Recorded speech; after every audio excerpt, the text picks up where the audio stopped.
अच्छा, तो चलिए एक सीन सोचते हैं। आप एक विज्ञान मेले में हैं, चारों ओर बच्चों का शोर और एक उत्साह का माहौल है, और एक टेबल पर एक बच्चा एक बहुत ही साधारण सी चीज दिखा रहा है। एक लोहे की कील है और उसके ऊपर तांबे का तार कस के लपेटा हुआ है। मैं इमेजिन कर सकता हूँ। तार के दोनों सिरे एक छोटी सी बैटरी से जुड़े हैं, और फिर जैसे ही कनेक्शन पूरा होता है वो साधारण सी कील एक चुंबक बन जाती है और टेबल पर बिखरी पेपर क्लिप्स को अपनी ओर खींच लेती है। एग्जैक्टली।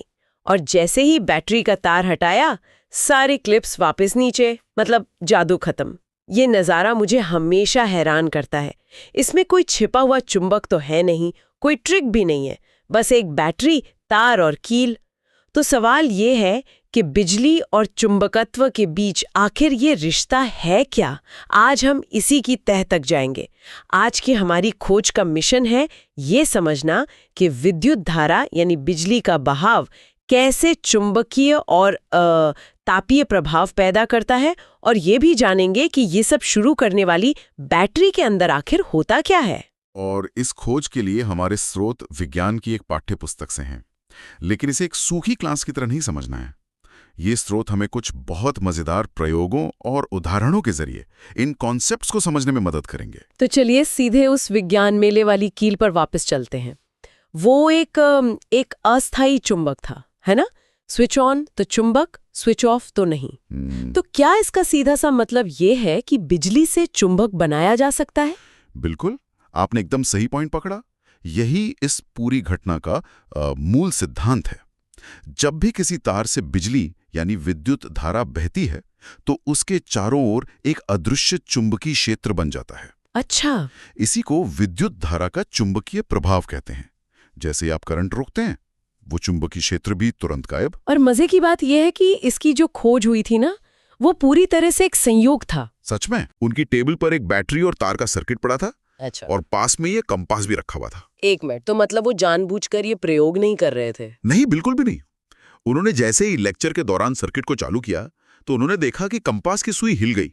बस ऐसा ही? हाँ, पहले तो उन्हें लगा कि ये महज एक इत्तेफाक है, लेकिन उन्होंने इसे बार बार दोहराया। हर बार जब बिजली चालू होती, सुई अपनी उत्तर दक्षिण दिशा से भटक जाती और बंद होने पर वापस आ जाती होगी। बिल्कुल, और जब बिजली बंद होती तो वापस अपनी जगह पर आ जाती। यही वो आहा मोमेंट था जब इंसान को पहली बार बिजली और चुंबकत्व के बीच के गहरे संबंध का ठोस सबूत मिला। कमाल है, मतलब ये इतना सरल है कि कोई भी इसे देख सकता है। हाँ। अगर मैं घर पे एक सर्किट बनाऊं और उसके पास एक कंपास रख दूं, तो स्विच ऑन करते कंपास की सुई हिलने लगेगी। एकदम, ये इस बात का पक्का सबूत है कि तार के चारों ओर चुंबकीय क्षेत्र बन गया है। और जब हम इसी सीधे तार को एक स्प्रिंग की तरह, मतलब एक कुंडली या कॉइल के रूप में लपेट देते हैं, तो ये चुंबकीय प्रभाव कई गुना बढ़ जाता है। अच्छा। और वो एक असली छड़ चुंबक की तरह काम करने लगता है। इसे ही विद्युत चुंबक या इलेक्ट्रोमैग्नेट कहते हैं। एक ऐसा चुंबक जिसे हम अपनी मर्जी से चालू या बंद कर सकते हैं। Exactly. ठीक है, तो अगर हमें इस अस्थायी चुंबक को और ज्यादा शक्तिशाली बनाना हो, तो मान लीजिए पेपर क्लिप्स की जगह लोहे की चाबियों का गुच्छा उठाना है, तब क्या करेंगे? पहला ख्याल तो यही आएगा कि ज्यादा शक्तिशाली बैटरी लगा दें। और ये काम करता भी है। ज्यादा विद्युत धारा का मतलब है ज्यादा शक्तिशाली चुंबकीय क्षेत्र। लेकिन इसकी कोई सीमा तो होगी? ऐसा तो नहीं कि बहुत ज्यादा करंट देने पर तार ही गर्म होकर पिघल जाए? आपने एक बहुत ही जरूरी बात कही। बिल्कुल, यहीं पर प्रतिरोध और गर्मी का प्रभाव भी आ जाता है, जिसकी बात हम थोड़ी देर में करेंगे। हर तार की एक सीमा होती है, लेकिन ताकत बढ़ाने का एक और स्मार्ट तरीका है। वो है तार के फेरों की संख्या बढ़ाना। अच्छा, मतलब ज्यादा घेरे? हाँ, 50 फेरों वाली कुंडली 25 फेरों वाली कुंडली से कहीं ज्यादा मजबूत चुंबक बनाएगी। और अगर आप उस कुंडली के अंदर एक लोहे की कील या छड़ डाल दें, जिसे क्रोड या कोर कहते हैं, तो उसकी ताकत सैकड़ों गुना बढ़ जाती है। वाह! यानी बिना ज्यादा बिजली खर्च किए सिर्फ डिजाइन बदलकर हम उसे कहीं ज्यादा बेहतर बना सकते हैं। ये तो इंजीनियरिंग का कमाल है। तो इस तकनीक का असल दुनिया में कहाँ इस्तेमाल होता है? मुझे तो वो कबाड़ खानों वाली विशाल क्रेनें याद आती हैं। बिल्कुल सही उदाहरण है। उन क्रेनों में हुक की जगह एक बहुत बड़ा और शक्तिशाली विद्युत चुंबक लगा होता है। ऑपरेटर एक स्विच दबाकर उसे चालू करता है, जो कई टन वजनी लोहे और स्टील के कबाड़ को उठा लेता है। और फिर जहां उसे गिराना होता है वहां ले जाकर स्विच बंद कर देता है। हाँ, और सारा कबाड़ नीचे। सोचिए अगर वहां एक परमानेंट चुंबक लगा होता तो उससे सामान छुड़ाना कितना मुश्किल होता। सही बात है। इसके अलावा हमारे घरों में बिजली की घंटी, पंखे, मिक्सर, इन सब की मोटर में यही सिद्धांत काम करता है। और यहाँ एक और हैरान करने वाली बात है। बताइए। जिस सिद्धांत से एक साधारण कील पेपर क्लिप उठाती है, वही विशाल सिद्धांत खरबों टन पिघले हुए लोहे के रूप में हमारी पृथ्वी को एक कवच पहनाता है। क्या मतलब? पृथ्वी का कवच? हाँ, पृथ्वी के केंद्र में पिघला हुआ लोहा लगातार घूम रहा है, जिससे विशाल विद्युत धाराएं बनती हैं और उन्हीं से पृथ्वी का अपना चुंबकीय क्षेत्र पैदा होता है। और इसी अदृश्य शक्ति के कारण ही धरती पर जीवन संभव हो पाया है। वाह, मतलब हमारे ग्रह का सुरक्षा कवच भी एक विशाल इलेक्ट्रोमैग्नेट के सिद्धांत पर ही काम कर रहा है। ये हमें बचाता किस चीज से है? ये हमें सूर्य से आने वाले खतरनाक कणों, जिन्हें सौर पवन या सोलर विंड कहते हैं, उनसे बचाता है। ये चुंबकीय क्षेत्र उन कणों को पृथ्वी तक पहुंचने से पहले ही दूर धकेल देता है। अगर ये न होता तो हमारा वायुमंडल कब का खत्म हो चुका होता। अविश्वसनीय। इतना ही नहीं, कई प्रवासी पक्षी और समुद्री कछुए हजारों किलोमीटर की यात्रा करने के लिए इसी चुंबकीय क्षेत्र का इस्तेमाल जीपीएस की तरह करते हैं। ये तो सच में बहुत गहरी बात है।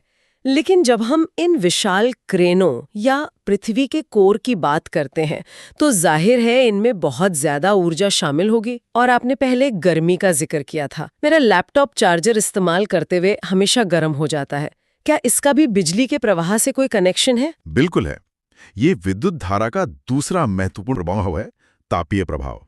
जब बिजली किसी तार से गुजरती है तो उसे उस तार के पदार्थ से एक तरह की रुकावट का सामना करना पड़ता है। इसे प्रतिरोध या रेजिस्टेंस कहते हैं। अच्छा। तो इस प्रतिरोध पर काबू पाने के लिए कुछ विद्युत ऊर्जा ऊष्मा यानी गर्मी की ऊर्जा में बदल जाती है। आपका चार्जर इसीलिए गर्म होता है। तो क्या हर तार में एक जैसा प्रतिरोध होता है? मतलब तांबे के तार और किसी दूसरे धातु के तार में क्या फर्क होगा? नहीं, हर पदार्थ का प्रतिरोध अलग अलग होता है।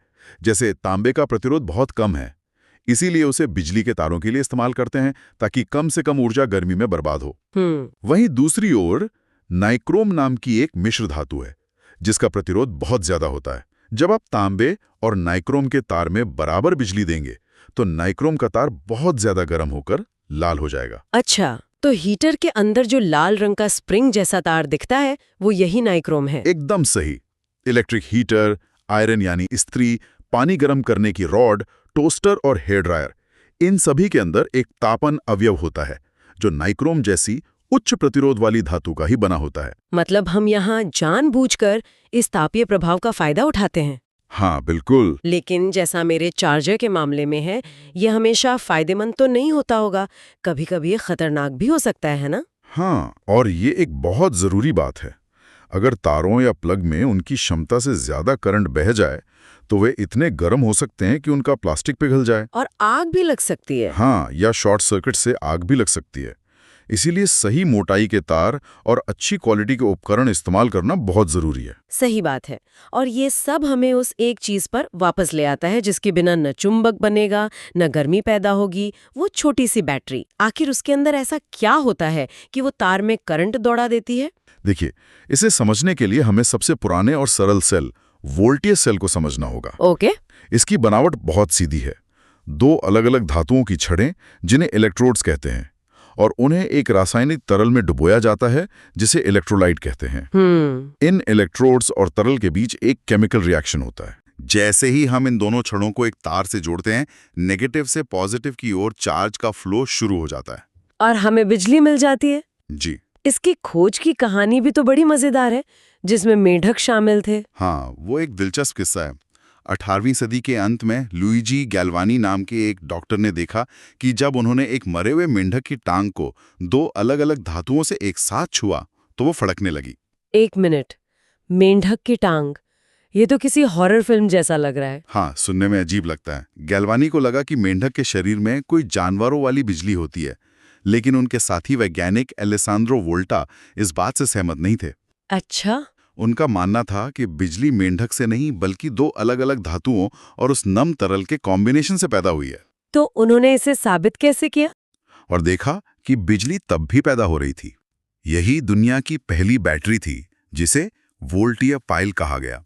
क्या ये वही नींबू बैटरी वाला प्रयोग है जिसके बारे में मैंने स्कूल में सुना था?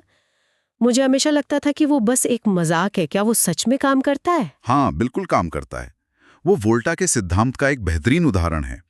जब आप एक नींबू में एक तांबे का सिक्का और एक लोहे की कील लगाते हैं, तो तांबा और लोहा दो अलग अलग इलेक्ट्रोड बन जाते हैं और नींबू का खट्टा रस इलेक्ट्रोलाइट का काम करता है।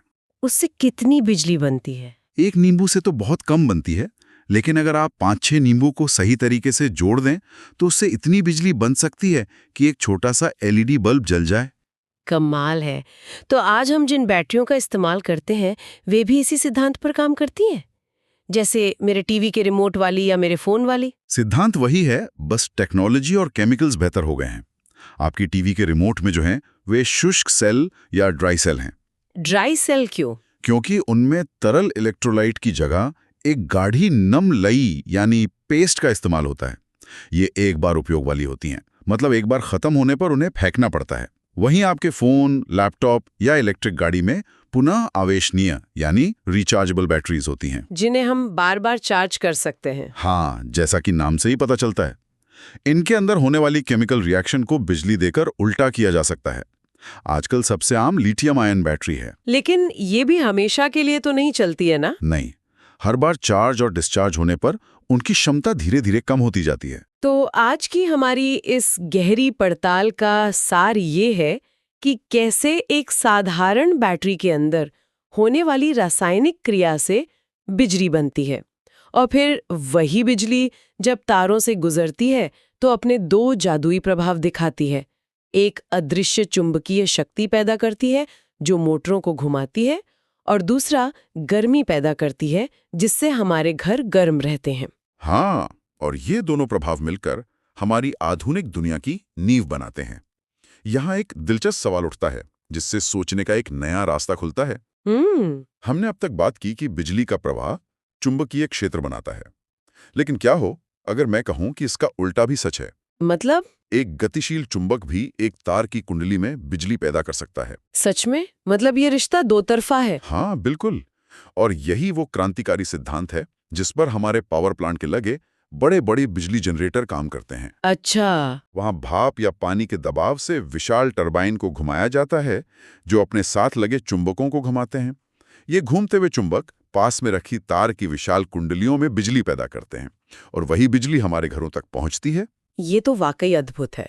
और भविष्य की बात करें तो बैटरी की दुनिया में अगला बड़ा कदम क्या हो सकता है? वैज्ञानिक इस समय ठोस अवस्था बैटरी या सॉलिड स्टेट बैटरीज पर काम कर रहे हैं। Solid state? हाँ, इन बैटरियों में कोई तरल या लेई वाला इलेक्ट्रोलाइट नहीं होगा, बल्कि एक ठोस पदार्थ होगा। माना जा रहा है कि ये भविष्य की बैटरियां होंगी। और ये बेहतर कैसे होंगी? ये ज्यादा सुरक्षित होंगी क्योंकि उनमें आग लगने वाला तरल नहीं होगा, बहुत तेजी से चार्ज होंगी और मौजूदा लिथियम आयन बैटरियों से कहीं ज्यादा समय तक चलेंगी। ये सोचना रोमांचक है कि ये तकनीक हमारे फोन से लेकर इलेक्ट्रिक कारों तक हर चीज को कैसे बदल सकती है। शायद हमें हफ्तों तक अपना फोन चार्ज ही ना करना पड़े।